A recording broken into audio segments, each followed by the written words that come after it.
Mama listened to the only one was in her heart. She was merged into the love for the one, and even impossible became possible. मन की आँखों से हर पल ही तुझको देखूं, मन की आँखों से हर पल ही तुझको देखूं। बाबा खड़े हैं पास मेरे, दिल से दुआएं मांगू। बाबा मेरे, बाबा मेरे, बाबा मेरे, बाबा मेरे। मन की आँखों से हर पल ही तुझको देखूं, मन की आँखों से हर पल ही तुझको देखूं। बाबा खड़े हैं पास मेरे, दिल से दुआएं मांगो। बाबा मेरे, बाबा मेरे, बाबा मेरे, बाबा मेरे।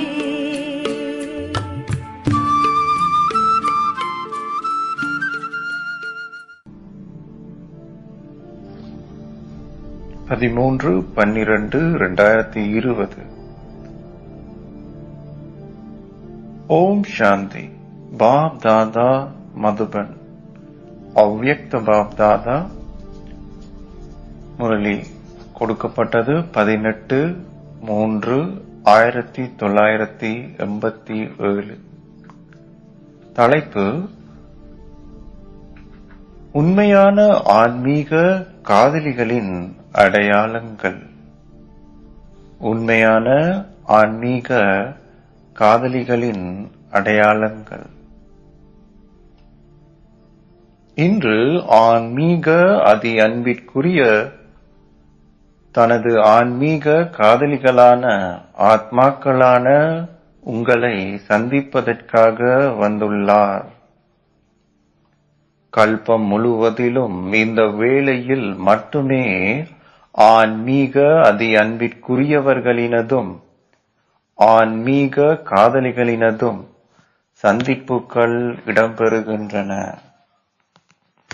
பாப் தாதா தனது காதலிகளான ஒவ்வொரு ஆத்மாவும் ஆன்மீக கவர்ச்சியால் ஈர்க்கப்பட்டு தனது உண்மையான அதி அன்பிற்குரியவரை இனங்கண்டு அவரை அடைந்துள்ளதை பார்க்கும் போது மகிழ்ச்சி அடைகிறார். தொலைந்து போன காதலிகளான உங்களை பார்க்கும் போது நீங்கள் உங்களின் சரியான இலக்கை மீண்டும் ஒரு முறை வந்தடைந்துள்ளீர்கள் என்பதை பார்ப்பதும் அதி அன்பிற்குரியவர் மகிழ்ச்சி அடைகிறார்.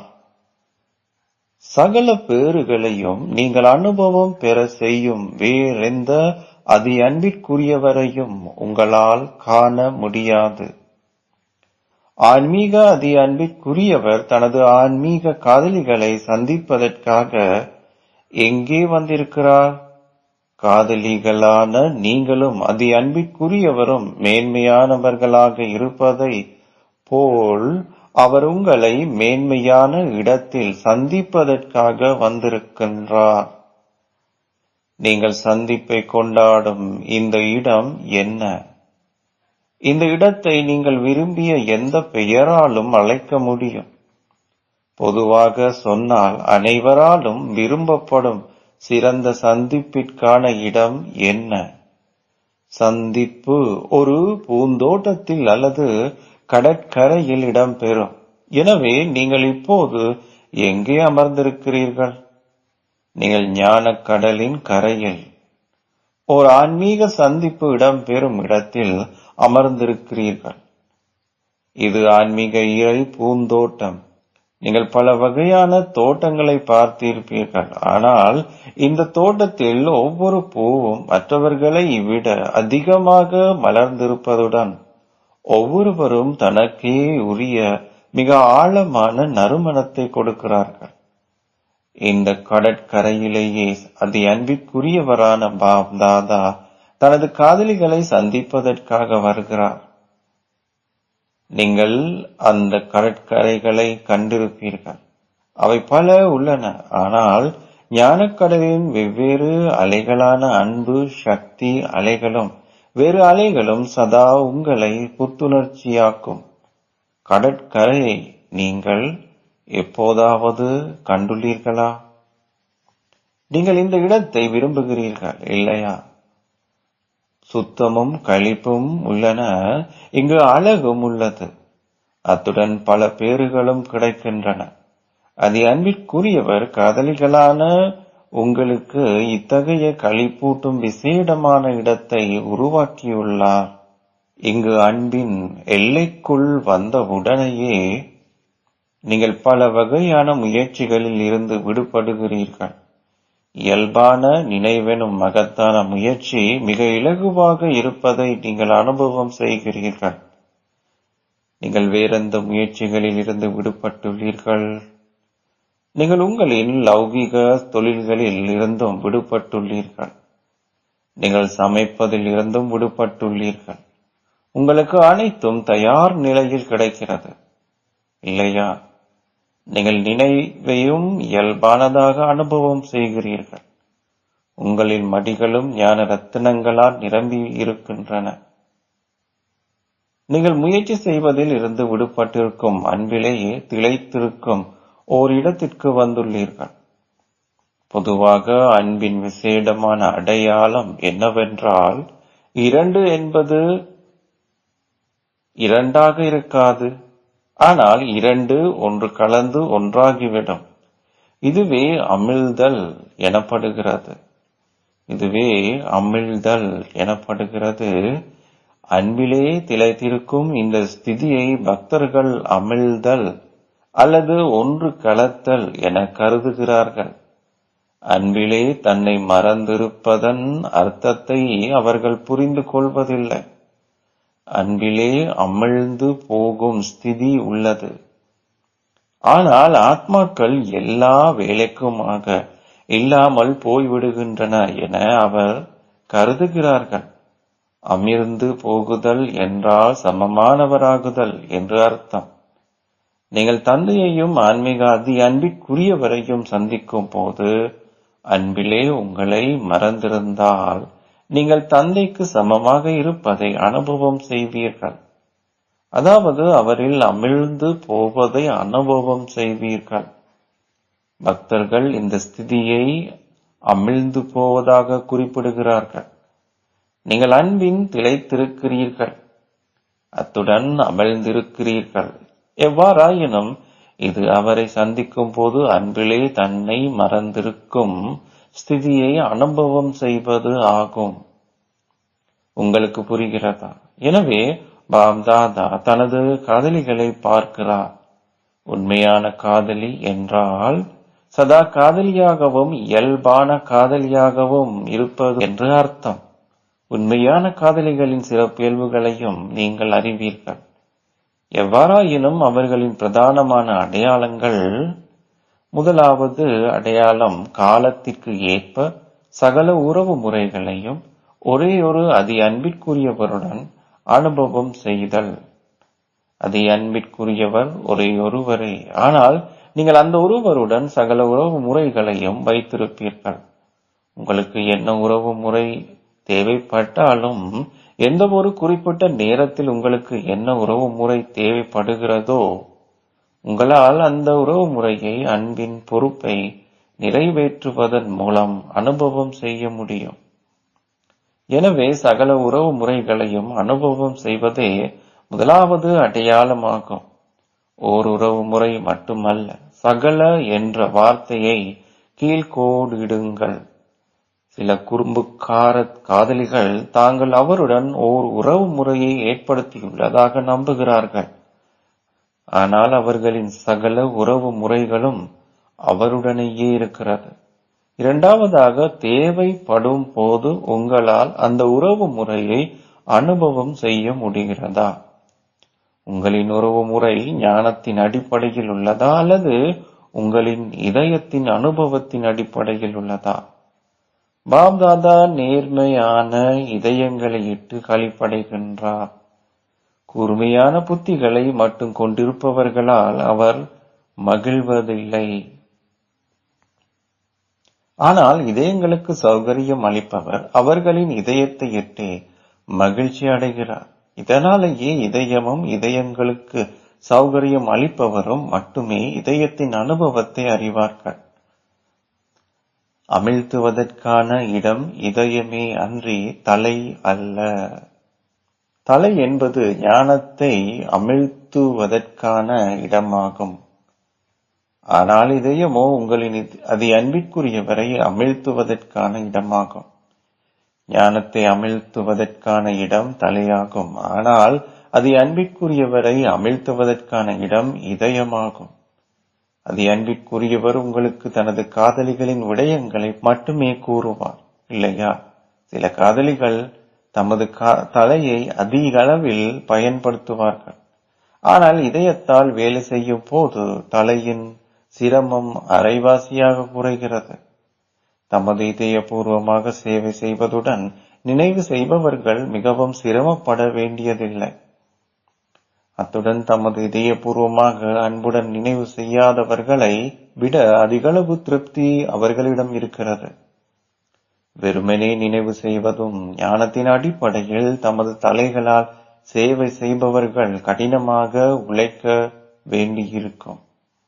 அத்துடன் அவர்களுக்கு குறைந்தளவு திருப்தியே இருக்கும். வெற்றி ஏற்பட்டாலும் அவர்களின் இதயத்தின் திருப்தி குறைவாகவே இருக்கும். அவர்களால் தொடர்ந்து என்ன நிகழ்ந்ததோ அது நல்லது இருந்த போதிலும் ஆனாலும் என நினைப்பார்கள்.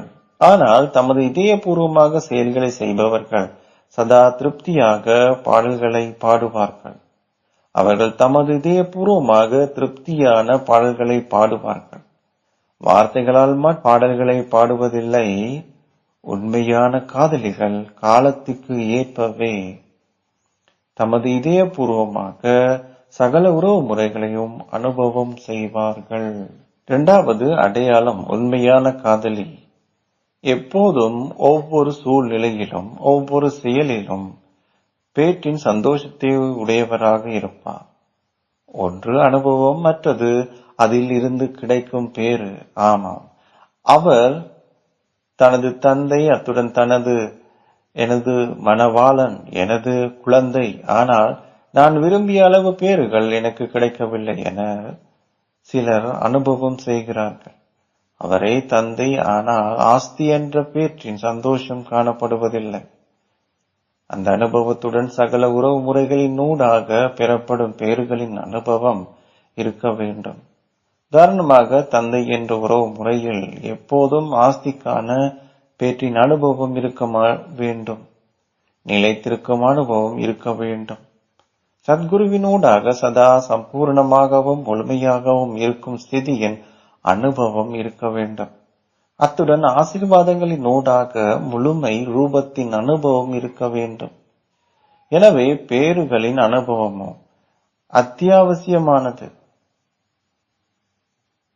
ஒன்று உறவு முறைகளின் அனுபவம், மற்றது பேறுகளின் அனுபவம். சிலர் சகல பேறுகளையும் அனுபவம் செய்வதில்லை. நீங்கள் மாஸ்டர் சர்வ சக்திவான்கள், ஆனால் சரியான நேரத்தில் சக்திகளின் பேறுகள் இருப்பதில்லை. பேறுகளின் அனுபவம் இல்லாவிட்டால் ஏதோ ஒரு பேறுகளின் குறைவும் காணப்படும். எனவே அனுபவத்துடன் கூடவே நீங்கள் பேறுகளின் சொரூபம் ஆக வேண்டியது அவசியமாகும். இது உண்மையான காதலியின் ஓர் அடையாளம். மூன்றாவது அடையாளம், அந்த உறவு முறையினூடாக அனுபவத்தையும் பேற்றினையும் பெற்ற காதலிகள் எப்போதும் திருப்தியாக இருப்பார்கள்.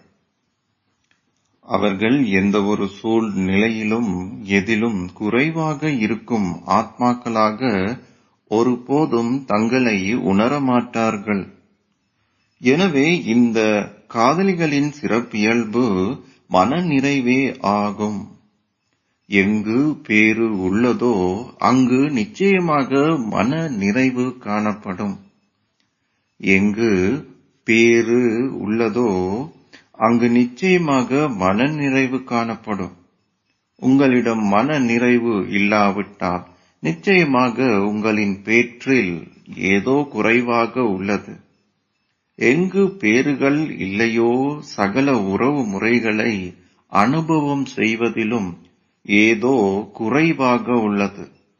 எனவே அனுபவம், பேறுகள், மனநிறைவு, சதா மன நிறைவுடைய ஆத்மா என்பவையே 3 அடையாளங்களாகும்.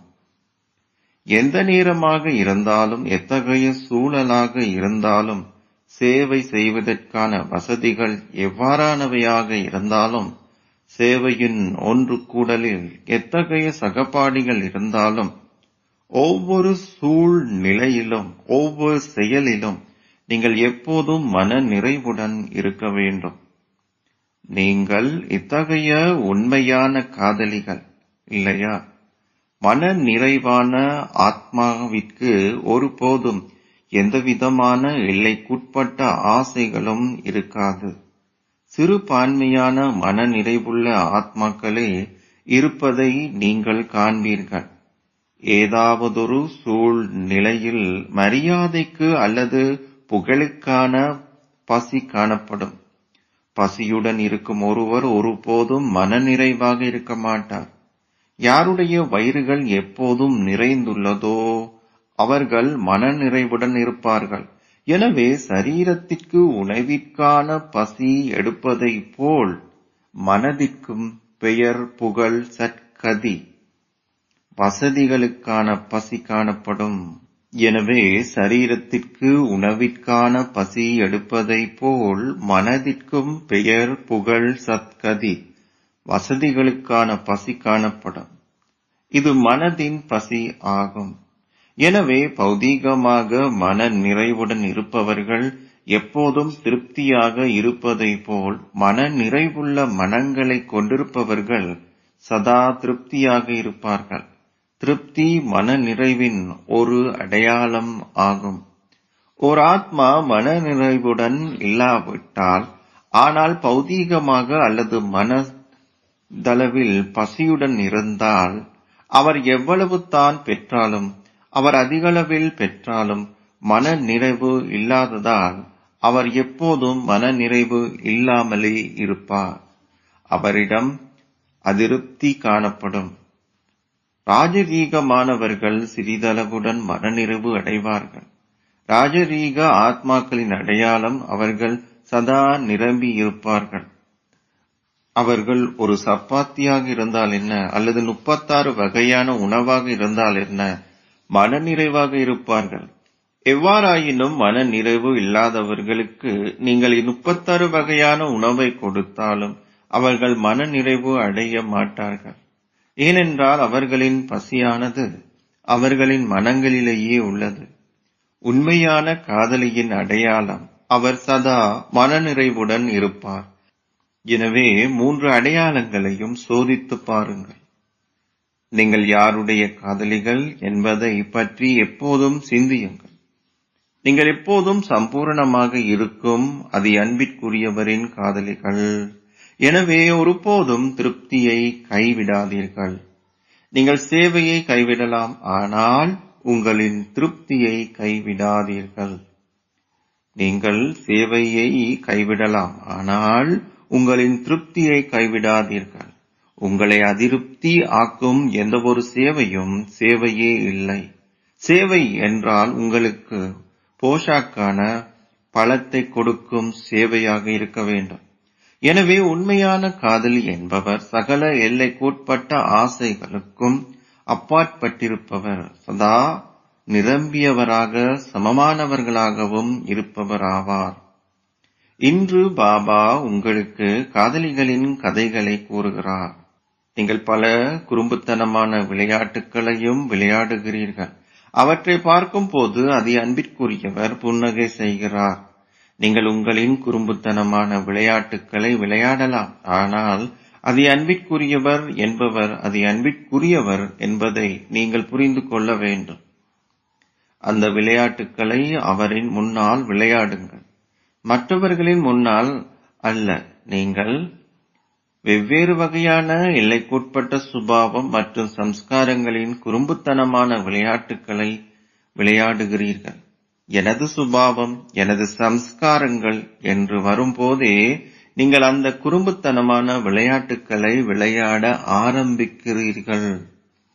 எனது சுபாவம், எனது சம்ஸ்காரம் என்று வரும்போதே நீங்கள் அந்த குறும்புத்தனமான விளையாட்டுக்களை விளையாட ஆரம்பிக்கிறீர்கள்.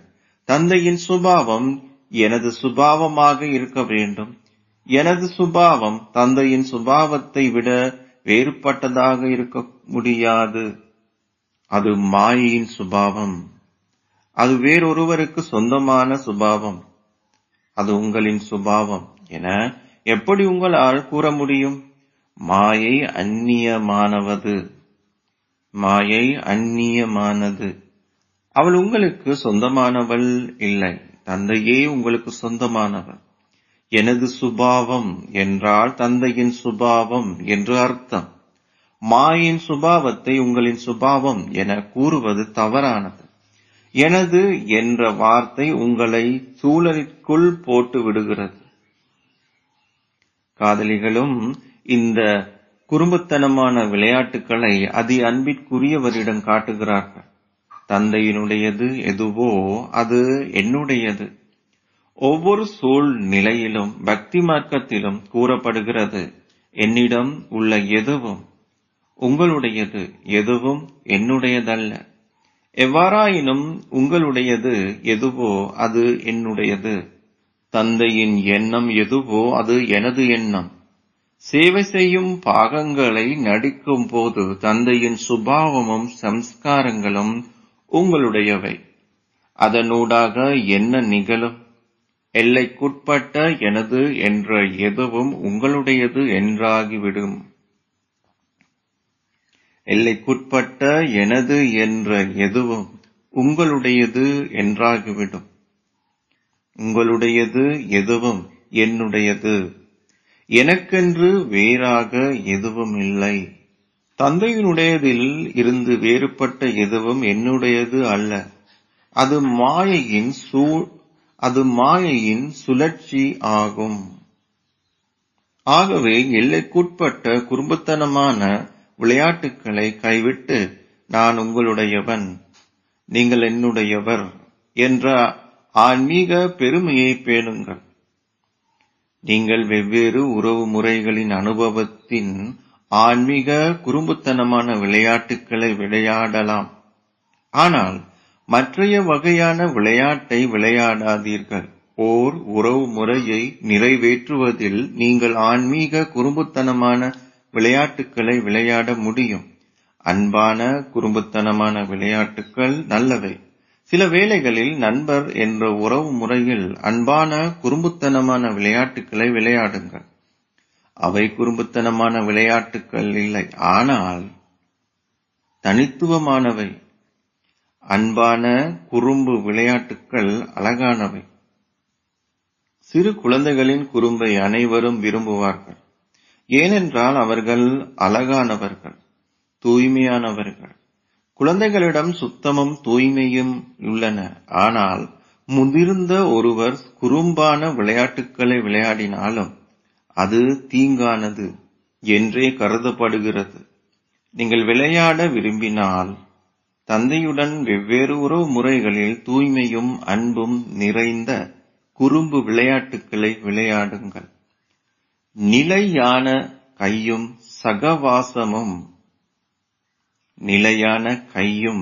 சகவாசமுமே உண்மையான காதலிகளினதும் அதி அன்பிற்குரியவரினதும் அடையாளமாகும். ஒருபோதும் சகவாசத்தையும் கையையும் கைவிட்டு பிரிந்து செல்லாதீர்கள். எப்போதும் உங்களின் புத்தியில் சகவாசத்தை வைத்திருங்கள். ஒவ்வொரு பணியிலும் தந்தையின் ஒத்துழைப்பு ஒவ்வொரு பணியிலும் தந்தையின் ஒத்துழைப்பு கரம் எப்போதும் இருக்க வேண்டும். ஒருவருக்கொருவர் ஒரு மனதுடன் ஒத்துழைப்பதன் அடையாளம் ஒரு கரம் இன்னொரு கரத்துடன் சேர்ந்திருத்தல் ஆகும். எனவே எப்போதும் தந்தையுடன்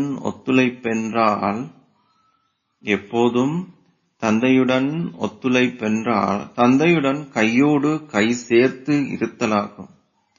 அத்துடன் எப்போதும் அவரை உங்களின் புத்தியில் வைத்திருப்பதாகும். மனதின் அன்பும் புத்தியின் சகவாசமும் இந்த ஸ்திதியில் இருப்பதென்றால் உண்மையான காதலியும் அதி அன்பிற்குரியவரும் என்ற நிலையில் இருத்தல் என்று அர்த்தம். மனதின் அன்பும் புத்தியின் சகவாசமும் இந்த ஸ்திதியில் இருப்பதென்றால் உண்மையான காதலியும் அதி அன்பிற்குரியவரும் என்ற நிலையில் இருத்தல் என்று அர்த்தம். உங்களுக்கு புரிகிறதா? நீங்கள் எப்போதும் அவருடன் இருப்பீர்கள் என்பதே நீங்கள் செய்த சத்தியம். சில வேளைகளில் மட்டும் அவருடன் இருப்பீர்கள் என நீங்கள் சத்தியம் செய்யவில்லை. மனதின் பற்றானது சில வேளைகளில் அதி அன்பிற்குரியவருடன் ஏனைய வேளைகளில் அவ்வாறு இல்லாமலும் இருந்தால் அது சதா சகவாசம் இல்லை அல்லவா? ஆகவே உண்மையான காதலிகளின் நிலையை பேணுங்கள். உங்களின் பார்வையிலும் உங்களின் மனோபாவத்திலும் அதி அன்பிற்குரியவர் இருக்க வேண்டும். அவர் உங்களின் உலகமாக இருக்க வேண்டும். எனவே இது காதலிகளினதும் அன்பிற்குரியவரினதும் சந்தோஷமான ஒன்று கூடலாகும். இது ஒரு பூந்தோட்டம். அத்துடன் இது கடற்கரை. இது அற்புதமான தனியார் கடற்கரை. இதில் ஆயிரக்கணக்கானவருக்கு இடையே நீங்கள் தனித்திருக்கிறீர்கள். ஹிந்தி மொழியில் பீச் என்றால் மத்தியில் என்று அர்த்தம். நீங்கள் ஒவ்வொருவரும் அதி அன்பிற்குரியவருடன் தனிப்பட்ட அன்பை அனுபவம் செய்கிறீர்கள். ஒவ்வொருவரும் தனிப்பட்ட அன்பை உணர்தல். அது அற்புதமான அதி அன்பிற்குரியவரும் காதலியுமாக இருத்தலாகும். அவர் ஒரேயொரு அதி அன்பிற்குரியவர். ஆனால் அவர் அனைவருக்கும் சொந்தமானவர். ஒவ்வொருவரும் ஏனைய அனைத்தையும் விட மகத்தான உரிமையை கொண்டிருக்கிறார்கள். ஒவ்வொருவருக்கும் உரிமை உள்ளது. உங்களின் உரிமைக்கு இலக்கம் கிடையாது. ஆனால் அந்த உரிமைகளை நீங்கள் கூறுவதில் தான் வரிசை கிரமம் ஆகுகின்றீர்கள். நீங்கள் இறை தோட்டத்தில் அவரின் சகவாசத்தில் கையோடு கை சேர்த்து நடக்கிறீர்கள் அல்லது அமர்கிறீர்கள் என்ற உணர்வுடன் எப்போதும் இருங்கள். அவருக்கு உங்களின் கையையும் சகவாசத்தையும் கொடுப்பதன் மூலம் நீங்கள் ஆன்மீக கடற்கரையில் களிப்புடன் கொண்டாடுகிறீர்கள். அப்போது நீங்கள் எப்போதும் மகிழ்ச்சியாக இருப்பதுடன் சதா நிரம்பியவராகவும் இருப்பீர்கள். அச்சா, இரட்டை வெளிநாட்டவர்களான நீங்கள் இரட்டை அதிர்ஷ்டசாலிகள். நீங்கள் இப்போது இங்கு வந்திருப்பது நல்லதே. எதிர்காலத்தில் என்ன மாற்றங்கள் இடம்பெற்றாலும் அது நாடகத்தில் உள்ளன. எவ்வாறாயினும் காலத்திற்கு ஏற்ப நீங்கள் இங்கு வந்து சேர்ந்திருப்பதனால் நீங்கள் இரட்டை அதிர்ஷ்டசாலிகள். அச்சா, ஆன்மீக அதி அன்பிற்குரியவருக்கான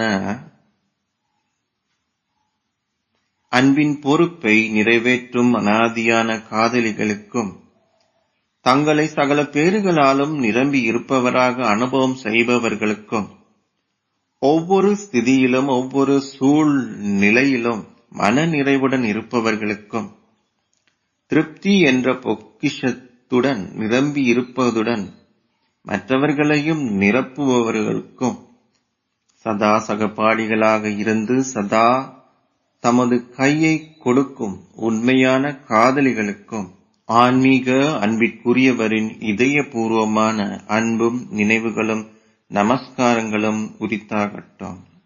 ஆசீர்வாதம். நீங்கள் சதா மேன்மையான புதிய வகையான சேவையை செய்வதன் மூலம் வளர்ச்சியை ஏற்படுத்தும் இலகு சேவையாளராகுவீர்களாக. நீங்கள் சதா மேன்மையான புதிய வகையான சேவையை செய்வதன் மூலம் வளர்ச்சியை ஏற்படுத்தும் இலகு சேவையாளர் ஆகுவீர்களாக. உங்களின் எண்ணங்களின் ஊடாக இறை சேவை செய்வது சேவை செய்வதற்கான ஒரு புதிய மேன்மையான வழிமுறை ஆகும். ஒரு நகை வியாபாரி ஒவ்வொரு நாளும் தனது ரத்தினங்கள் சுத்தமாக இருக்கிறதா, அவை ஜொலிக்கின்றனவா, சரியாக வைக்கப்பட்டிருக்கின்றனவா என சோதித்து பார்ப்பார். அதேபோல் ஒவ்வொரு நாளும் அமிர்த வேளையில் உங்களின் மனதில் உங்களின் எண்ணங்களால் உங்களுடன் தொடர்பில் வருகின்ற ஆத்மாக்களின் மீது உங்களின் பார்வையை செலுத்துங்கள். உங்களின் எண்ணங்களில் எந்த அளவிற்கு அதிகமாக நீங்கள் அவர்களை நினைக்கிறீர்களோ அந்த அளவிற்கு உங்களின் எண்ணங்கள் அவர்களை சென்றடையும். இந்த முறையில் புதிய வகையான சேவையை ஏற்றுக் கொள்வதன் மூலம் நீங்கள் தொடர்ந்து வளர்ச்சியை ஏற்படுத்துவீர்கள். உங்களின் இலகு யோகத்தின் சூட்சுமமான சக்தியானது இயல்பாகவே ஆத்மாக்களை உங்களை நோக்கி கவர செய்யும். ஸ்லோகம். சாக்கு போக்குகள் சொல்லும் விளையாட்டை அமிழ்த்தி விடுங்கள். எல்லையற்ற விருப்பமின்மைக்கான மனோபாவம் வெளிப்பட வேண்டும். சாக்கு போக்குகள் சொல்லும் விளையாட்டை அமிழ்த்தி விடுங்கள். எல்லையற்ற விருப்பமின்மைக்கான மனோபாவம் வெளிப்பட வேண்டும். ஓம் சாந்தி.